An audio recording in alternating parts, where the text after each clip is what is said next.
Hello and welcome to the spray painting wrap-up video of Missle Industries Ford Falcon 351 Crusty Wagon Project. Now first I have a favour to ask.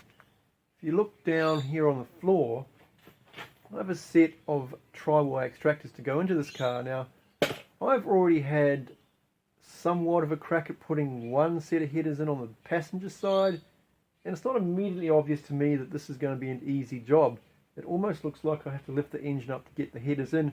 Now bear in mind this is a column change automatic power steering car, so there's a fair amount going on down each side of the engine. But what I ideally hope is that these extractors will go in with a little bit of manoeuvring, even if I have to lift the engine up just a little bit and maybe move the power steering lines out of the way before the extractors go in. Because after this, it's time for me to build an exhaust system. Now, I've been putting it off because I've already started this project, which we'll slip to footage of now. Hello and welcome to episode 28 of Missle Industries Ford Falcon XC Wagon Crusty Wagon 351 Wagon Project Wagon. Now this episode I'm going to put an exhaust in this car. When I bought the car, there was an exhaust that was on the floor of the garage nearby, but it was a single 2-inch exhaust system with the wide pipe up the front, and it was very rusty, and I thought to myself, I'm not going to go out of my way to say, hey, could I have that too? I'm just going to leave it there on the floor of their shed and pretend I didn't see it. And after my first attempt at putting the extractors in late at night, after spending over an hour just getting the left manifold off within the confines of the engine bay, I went, let's not worry about this right now and get on to painting the car, because that looked like much less of a headache than trying to put headers into the car. But the painting project is done now, so now I need to commit to getting extractors in the car and building an exhaust system. I have what I think are most of the parts to do that. So next episode, whenever that will be me fumbling my way through installing the extractors and building the exhaust system. I don't know if I'll be able to get it done over one weekend or many weekends, but I'm going to have a red hot go at making the exhaust system myself, because I don't want to pay someone to do it. I just don't want to pay someone to do it. That involves a whole bunch of extra headaches, taking the car somewhere, leaving it there, waiting for them to do it, doing it to a standard that I'm satisfied with, because I'm actually pretty keen to put a bunch of flanges and joiners in the exhaust system so I can pull pieces of it in and out if I want to, not have it just welded into the car forever and ever. I actually looked at the underside of my sedan to get an idea of what I needed to do, and the sedan floor pan is completely different. And while I was under there, I did note there are sections of box section and rubber stripping and all kinds of random things that have been used to make that exhaust system hang under the car. These are all things you can't see and therefore you don't worry about. Well, now that I know they're there, particularly that chunk of box section that's been welded to the chassis rail as an exhaust hanger, that's just a little bit too Mickey Mouse for my liking, but it hasn't fallen out, so I'm just going to leave it. But I don't want to build my car like that, and I certainly don't want somebody else building my exhaust system like that, unbeknownst to me. So the plan is for me to do it myself to a standard that I find acceptable, with multiple flanges and joins, so that I can modify the exhaust system section by section at my leisure. So that's the plan, before moving on to telling about what I'm doing today. So before I forget, dear audience, how is it you fit a set of extractors to one of these cars without pulling the engine out, or without barking all the skin off your knuckles, or tearing out all your power steering or automatic transmission links? Is there a way? Is there a secret method? Does it have to be rotated a particular way? Does your tongue have to stick out in a particular direction? What is the secret? Leave your comment in the comment section below, please, please.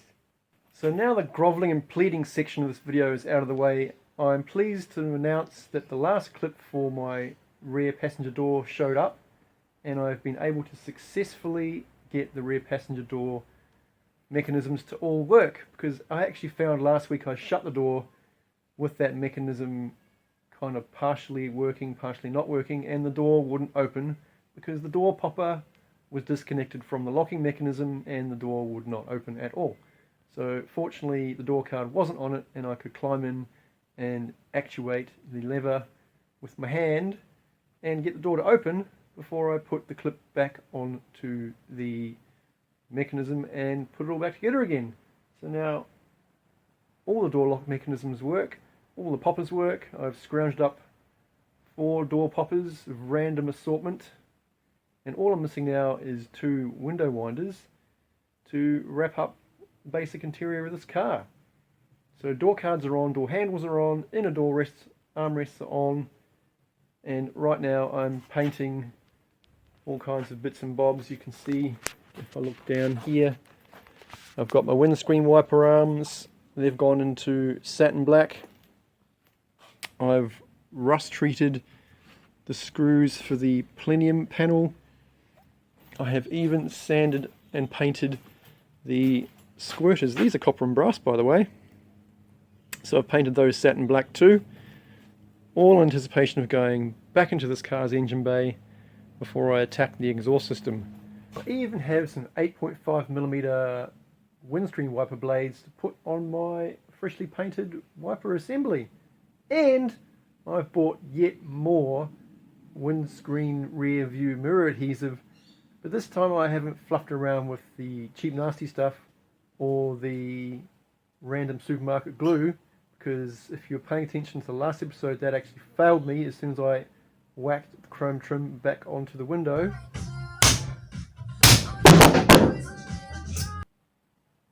I've actually bought JB Weld rear view mirror glue this time, so hopefully that works and the mirror will stay put. I'm not holding my breath because I'm having a really bad run with rear view mirrors on both these cars right now.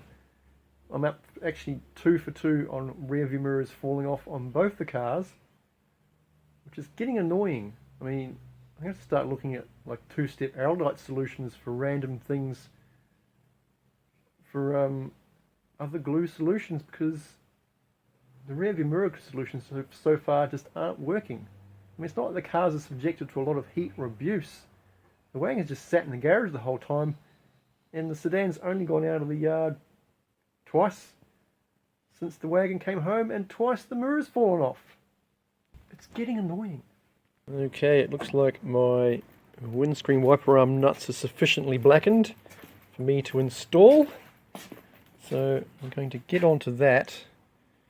And these are pretty much the last 2 things I need to do before I wrap this video up and do the walk around.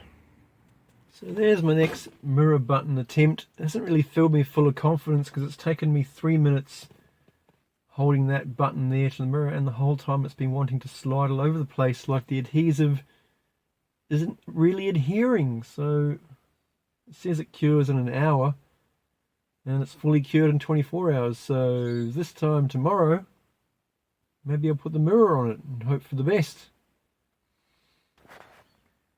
Since we're inside the car right now, let's have a look around. Door trim's on. Door trim's on, and we have a look over into the back seat. Still missing the window winders, but that's okay. Have a door popper of sorts there. Look around the back seat. Got the other door trim on, and obviously no window winder there either. But look, it's all together. Front seat, back seat, door trims, window winders. It's like it's a car again. A complete car. Well, not complete yet, but we're getting there. I should probably mention that these seats are going to have to come out in the not so distant future so that I can insulate the floor and put in new carpet, because this car came out with vinyl flooring like it's some kind of four-wheel drive, and I'm not going to put any of that back in. So the plan is to use the car builder's insulation pads made of butyl and throw down some eBay carpet over the top of them, and then reinstall the seats, possibly with seat covers on, and that will wrap up the interior. Let's just enjoy a shot from the outside. Look. Seats, seat belts, door cards, door handles. Magnificent.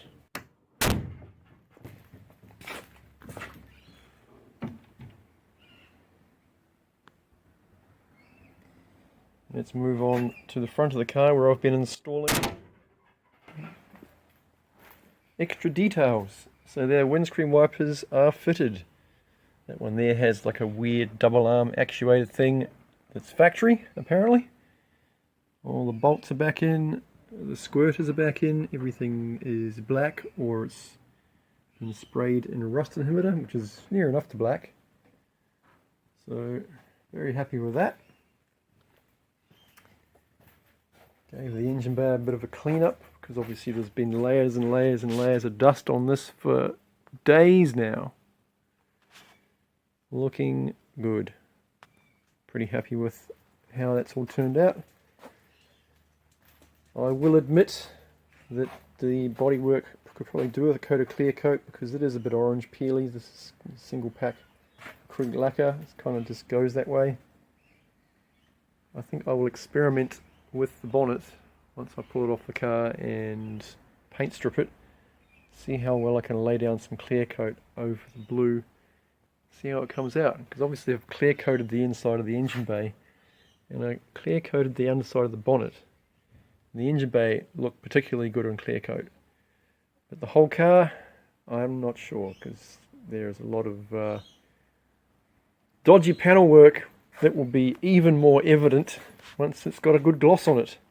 So right now it's kind of a matte finish and I can just get away with all of the heinous things that are showing through the paint because of my lack of prep.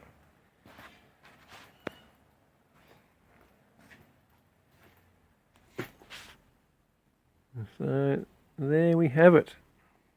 Summary time for Missle Industries Ford 351 Cleveland Crusty Wagon Project's wrap up of the spray painting and the bodywork. The car is largely back together again. Bumpers on, headlight assemblies in, the interior reassembled, sans carpet, and overall it's pretty complete. There's only a few more things I'm going to have to grab to get that interior buttoned up, and pretty pleased with the way it's all played out so far. Obviously the paint could stand to be glossier, but that's going to uncover all kinds of bodywork shortcuts that I've been taking because I'm not really a fan of bodywork. I'm happy to do the welding, but I'm not really that happy to apply layers and layers and layers of primer and filler and sand and check and recheck and resand. This just isn't that kind of project. So as you can see now, it's largely assembled, and I'm very pleased to be at this stage. Now there is still much more to go. As I mentioned at the start of the video, I have an exhaust system to build. Now I've done exhaust modifications myself in the past, and I have put systems together from scratch, but I can count them on one hand, so I'm no newbie at it, but I'm not exactly a seasoned expert either. So join me next episode when I start the exhaust project. I've already got a whole bunch of bits and bobs to completely recondition the front suspension. That stuff will arrive this week. So there's lots of stuff in the pipeline for me to do. I just need to find the time to do it and the motivation to do the work. But that's kind of why this channel exists at all, because if I just left myself to my own devices, it would take years to complete a job. But since I post this stuff online, it kind of galvanizes me to get out to the shed and get stuff done, because if I don't post it online, I just can always just put stuff off. It was the reason that car over there, I bought that in September 2020 and I did nothing with it. October, November, December, January. I did nothing with it for 4 months. And then in January I thought to myself, why don't I start a YouTube channel and post the progress I make on this car so I'll be galvanized to do something. And it was very effective. That car was on the road in 8 months. So I'm kind of repeating that formula with this car to galvanize me to get my act together and get out to the garage and get stuff done.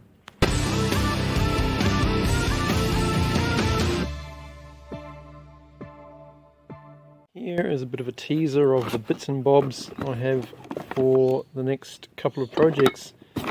This is a box full of all the bushes and ball joints to rebuild the front end of an XC Falcon. Got some short throw Ultima shocks and some 25mm lowering springs because that's just how I roll.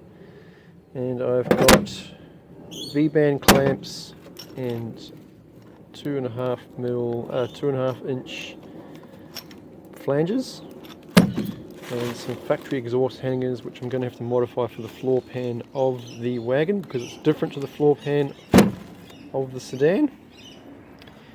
And I've got a whole bunch of 2.5 inch bends and straight sections sitting here that I can deploy for my exhaust system. That box there has other parts in it which are going to be deployed well after the car's registered.